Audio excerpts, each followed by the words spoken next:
তুমি অনন্ত, তুমি অসীম, তোমার চেতনা অপার। তোমাকে পেয়ে ধন্য জীবন, ধন্য বিশ্ব চরাচর।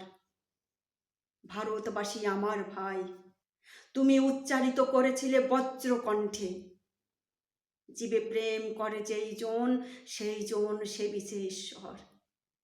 আজও বাজে রন্ধে রন্ধে। তুমি বিবেকানন্দ, বিবেক দিয়ে আবেগ করিলে জয়।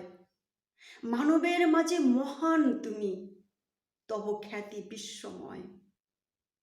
ভারতের মাঝে বাঙালি মোরা, চিরকাল জাত ভয়। তোমার অসীম করুণায় মোরা পেয়েছি নীতি ন্যায়। বিশ্ব মাঝে বাঙালি জাতির তুমি করাইয়েছিলে পরিচয়। পরমহংস রামকৃষ্ণ, সারদা দেবী রয়েছে সবার হৃদয়ে আঙিনায়। কর্মে কথায় তাদের বাণী চির বিস্ময়কর। আগে নিজেরে করো বিশ্বাস, পরে খুঁজি ও ঈশ্বর।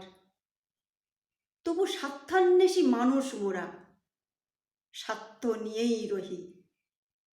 বুকে হাত দিয়ে বলি না মোরা বিবেকানন্দের বাণী।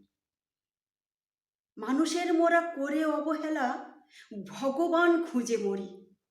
সুখ সম্পদ দগ্ধ চিতায়, প্রতিক্ষণে জ্বলি পুড়ি।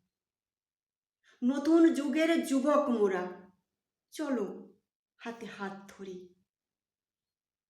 বিবেকানন্দের আদর্শ নিয়ে সুন্দর সমাজ গড়ি। কবিতা বিবেকানন্দ, কবি দীপঙ্কর সর্দার, কণ্ঠে পিয়ালি।